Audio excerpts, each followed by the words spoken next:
Hello दोस्तों, स्वागत है आप सभी का हमारी एक और रोमांचक कहानी में। उम्मीद करती हूं कि आपको यह कहानी बेहद पसंद आएगी। मैं उन लड़कियों में से थे जिन्हें अपने बिस्तर पर सोने का बहुत ज्यादा शौक था।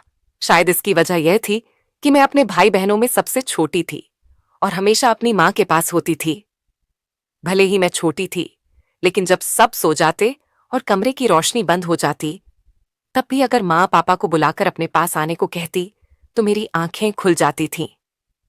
जब मैं छोटी थी और माँ मुझे सुलाने के बाद पापा के पास जाती तो मैं जाग जाती और रोना शुरू कर देती। मुझे माँ के बिना बिल्कुल भी नींद नहीं आती थी। जब तक मैं माँ के चेहरे पर हाथ नहीं रख लेती, मुझे सुकून नहीं मिलता था। लेकिन जैसे जैसे मैं बड़ी और समझदार होती गई, माँ ने मुझसे कहा कि अब मुझे अपनी बड़ी बहन के साथ दूसरे कमरे में सोना चाहिए। मैंने फौरन इनकार कर दिया और मांग के सीन में से चिपक गई। मैंने कहा, नहीं, मैं तो बस आपके पास ही होंगी, मुझे आपके बिना नींद नहीं आती। मांग एक ठंडी सांस लेकर कहती है, बेशरम, तुझे तो जरा भी शर्म नहीं है। उस वक्त मुझे इन बातों का मतलब समझ नहीं आता था। लेकिन जैसे जैसे मैं बड़ी होती गई, एक रात जो आवाज मैंने सुनी उसने मुझे हैरान कर दिया।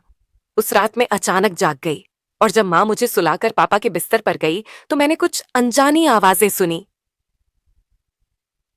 पहले तो मैंने सोचा कि माँ का पल्लू पकड़ लो, लेकिन फिर चुपचाप आंखें बंद करके उन आवाजों को सुनने लगी। उन आवाजों ने मेरे कानों के लोग को सुख कर दिया। खामोशी से आंखें बंद किए आवाज सुनती रहीं और उसके बाद तो यह जैसे रोश का माहौल बन गया था। क्या अनुभव मेरे लिए कुछ नया और अनोखा था, जिसने मुझे बहुत जल्दी समझदार और परिपक्व बना दिया। शायद इसीलिए क्योंकि मैं ज्यादा सोचती थी और हर बात की तह तक जाने की कोशिश करती थी।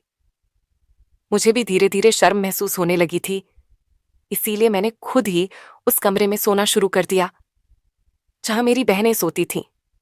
उससे बड़ी 3 बहनें और 2 भाई थे। समय बीतता गया और सभी शादी की उम्र तक पहुंच गए। मेरे सभी भाई बहनों की मौत से पहले ही शादियां हो गईं। जब मेरी शादीशुदा बहनें किसी फंक्शन के लिए हमारे घर आती तो रात को छुपकर तीनों आपस में बातें करती और खूब हंसती। लेकिन जैसे ही मैं वहां पहुंचती, सब चुप हो जाते। जब मैं उनसे पूछती कि क्या बातें हो रही है, तो वे कहते, तुम अभी छोटी ही हो जाओ। हालांकि मैं 18 साल की हो चुकी थी, लेकिन अब वे मुझे अभी भी समझती थीं। धीरे धीरे मैं इतने चतुर हो गई कि जब भी मेरी बहनें आती तो मैं जानबूझकर सोने का नाटक करती और उनके बीच बिस्तर पर सो जाती। फिर वे तीनों बैठकर चटखारे लेते हुए आपस में बातें करती, जो पति पत्नी के बीच रात के अंधेरे में होती है। मेरी तीनों बहनें हमेशा आपस में सब कुछ साझा करती थीं और साथ मिलकर शरारतें करती थीं। मैं भी उनकी बातें सुनती थी और खुद को संयमित रखने की कोशिश करती थी। शादी के बाद की जिंदगी खुशियों से भर जाती है, यह बात मैं जान चुकी थी। इसीलिए मेरे दिल में भी एक हलचल मचने लगी थी। मैं सोचने लगी कि काश मेरी भी शादी हो जाए, मेरा भी एक पति हो और वो मेरे साथ भी वही सब कुछ करें जो मेरी बहनों के साथ होता है। शादी के बाद यह सब जायज हो जाता है और इसमें सुकून भी मिलता है। ये सोच सोचकर मेरा दिल जोर जोर से धड़कने लगता था। पढ़ाई पर ध्यान देने की बजाय मैं शादी के बाद की ख्वाब देखने लगी। हर रात एक अजीब सी बेचैनी मेरी रग रग में समा जाती थी। मैं जब कमरे में अकेली होती तो अपने मोबाइल के पर इंटरनेट पर लड़के लड़कियों की रोमांटिक सॉन्ग देखती और फिर खुद को उस लड़की की जगह महसूस करती हैं। मैं उस लड़के की जगह अपने भावी पति की कल्पना करती और सुकून महसूस करती थी। एक दिन मेरी बड़ी बहन घर आई हुई थी। भाभी और मेरी बहनें आपस में कुछ ऐसी बातें कर रही थीं जिन्हें सुनकर मेरी बेचैनी बढ़ती जा रही थी। मैं खुद पर काबू पाने की कोशिश कर रही थी, लेकिन अंततः मैं खुद को रोक नहीं पाई और रात को फिर से वही वीडियो देखने लगी। उसी वक्त मेरी बहन जाग गई और उसने मुझे यह करते हुए देख लिया। उसने मेरा मोबाइल छीन लिया और मेरे चेहरे पर एक थप्पड़ मार दिया। फिर गुस्से में बोली, अपनी उम्र टेक और अपने काम देख। मैं समझ नहीं पा रही थी कि तू पढ़ाई पर ध्यान क्यों नहीं दे रही थी। तू तो वक्त से पहले ही गंदे काम में बढ़ गई है। तुझे बहुत शौक है अपनी जिंदगी में किसी को शामिल करने का, देखती हूं। सुबह माँ से कहती हूँ कि तेरी बेटी एक दिन तेरा मुंह काला करके चली जाएगी। इससे पहले कि कुछ और बुरा हो, इसे यहां से चलता करो। जब मेरी बहन को मेरी इस हरकत का पता चला तो मैं बहुत डर गई। मैं रोने लगी और उसे हाथ जोड़कर माफी मांगने लगी। वहीं दीदी, ऐसा कुछ नहीं है, मैं तो बस ऐसे ही देख रही थी। लेकिन उसने मुझे खूब डांटा। अगले दिन मेरी बहन ने मुझे मेरा मोबाइल वापस कर दिया, लेकिन यह वादा लिया कि अगर दोबारा इस तरह की फिजूल वीडियो देखें तो अंजाम बुरा होगा। मैंने भी तौबा कर ली थी।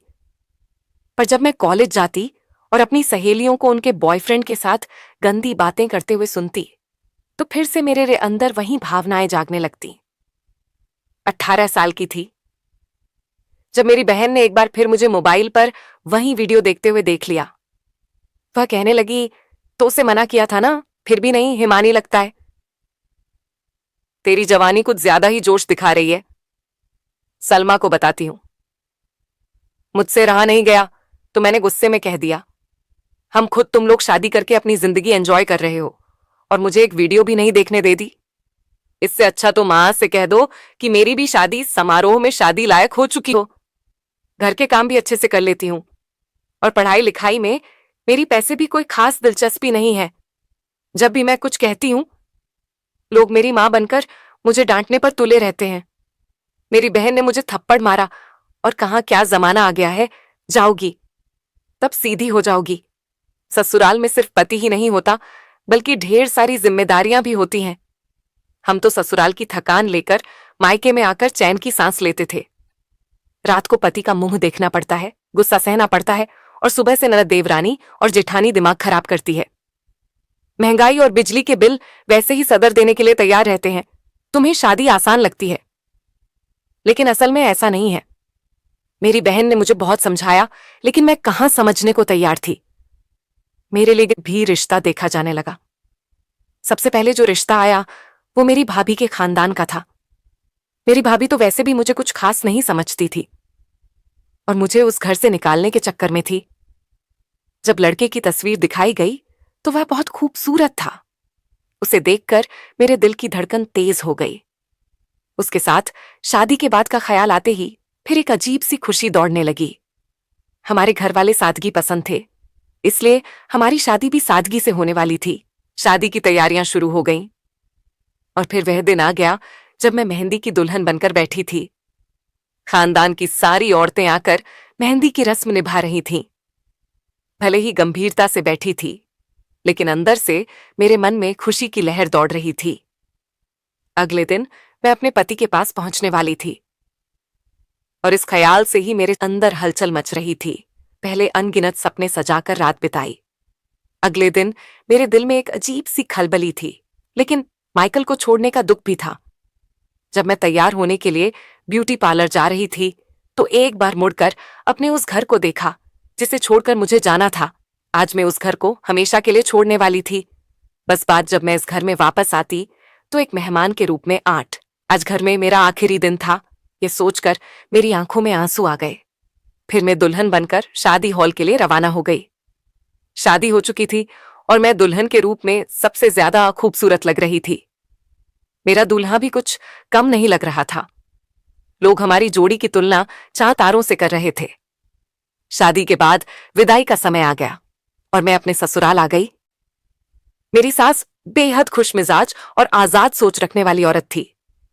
उन्हें देखकर कोई नहीं कह सकता था कि वो मेरी सास है, बल्कि वह अपने बेटे की बड़ी बहन लग रही थी।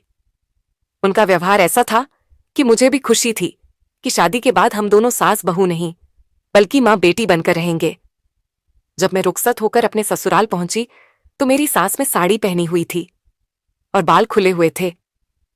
गोवा कई माह कम और बड़ी बहन ज्यादा लग रही थी। उन्होंने ने ही मुझे आकर कम में बैठाया। जब मैं बेड पर बैठी तो मेरी सास पास आकर बैठ गए। उन्होंने मेरा दुपट्टा थोड़ा पीछे करके ठीक किया और मेरी तरफ देखकर कहने लगी, तुम देख तो मेरा बेटा पागल हो जाएगा।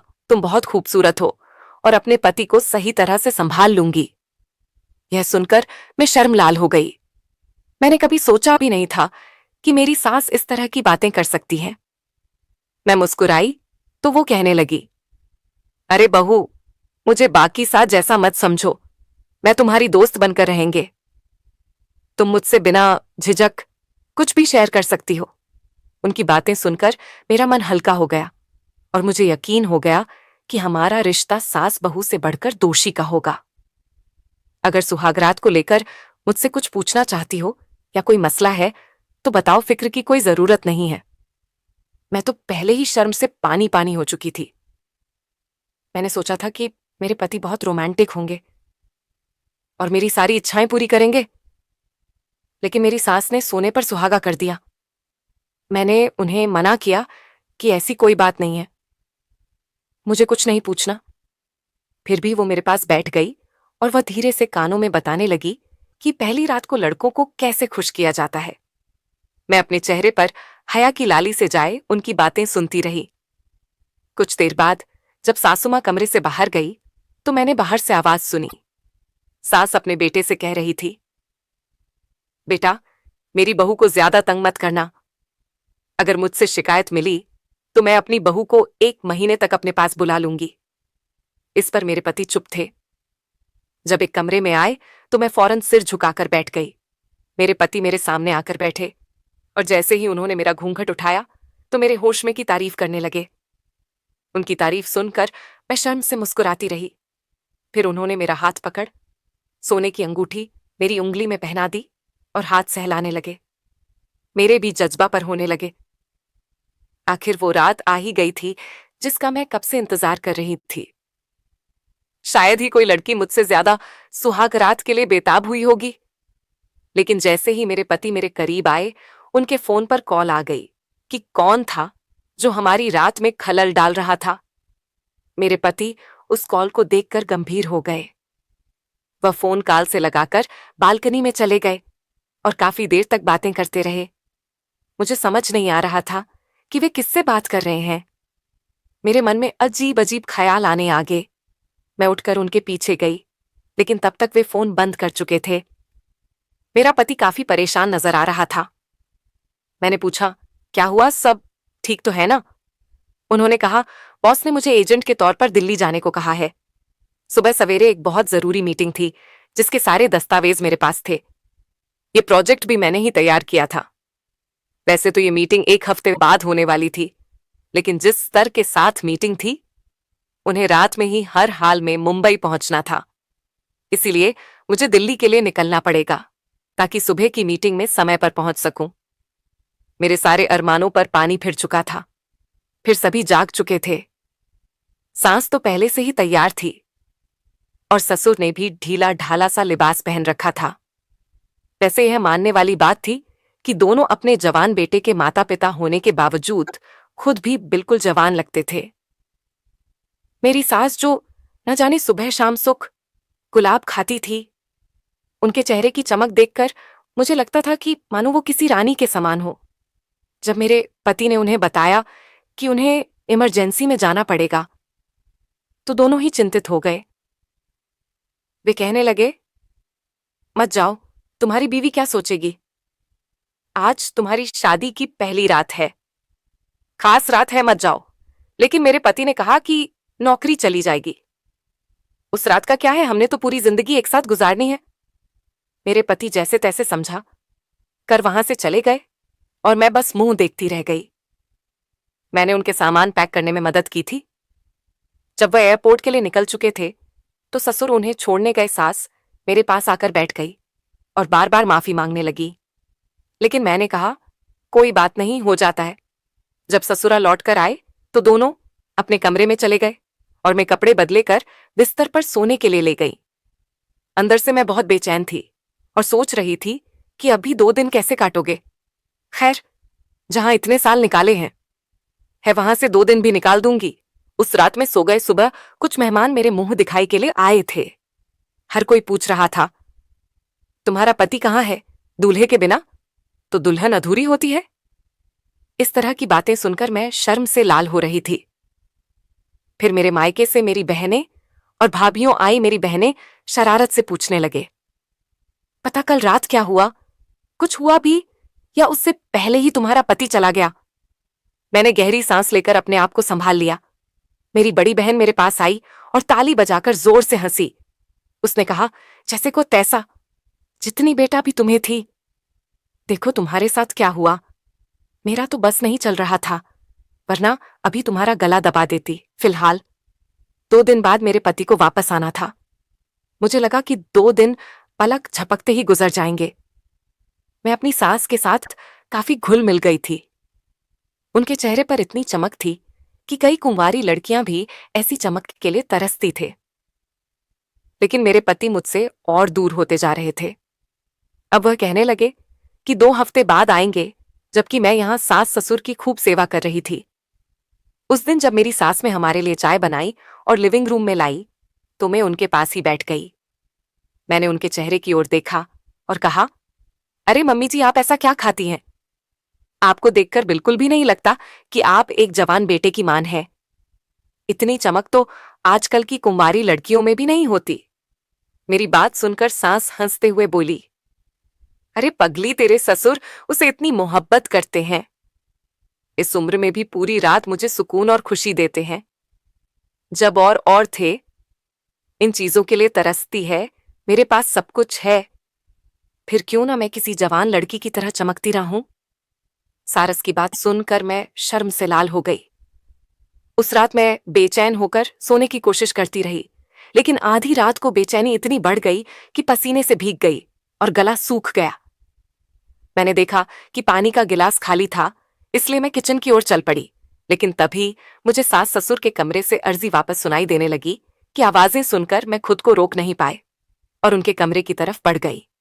बिना सोचे समझे दरवाजे के पास कान लगाकर बातें सुनने लगी। जो उससे मैंने सुनी, उसने मुझे शर्म से पानी पानी कर दिया। ये लोग बुजुर्ग हो चुके थे, लेकिन इस उम्र में भी ये कर रहे थे।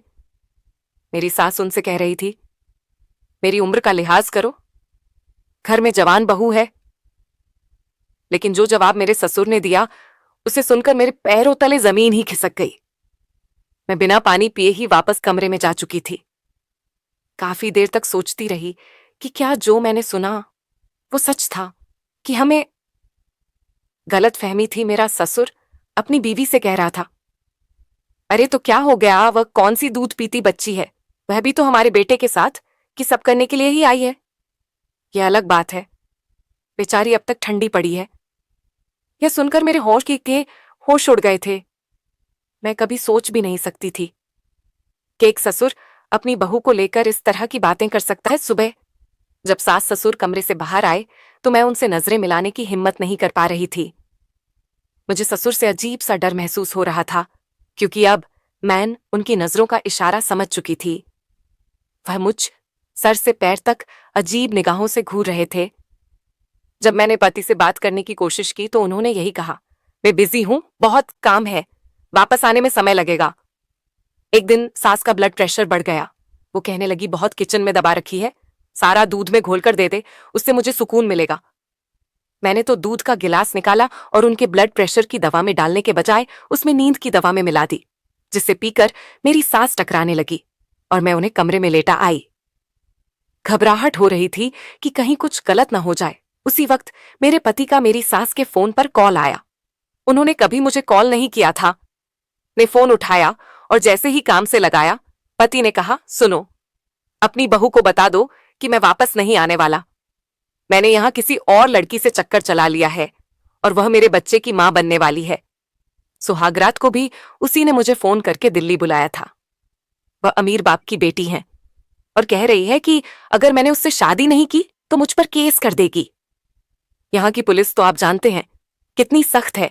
मजबूरी में मुझे उससे शादी करके उसके बच्चे को अपनाना पड़ेगा और बदले में उसे करोड़ों की जायदाद भी मिल रही है। फिर भला क्या रखा है आपकी उस बहू में? बहुत जल्द मैं आप दोनों को भी यहां बुला लूंगा। सुकून की जिंदगी गुजारेंगे। बस किसी तरह इस नालायक बहुत से पीछा छुड़ा लें।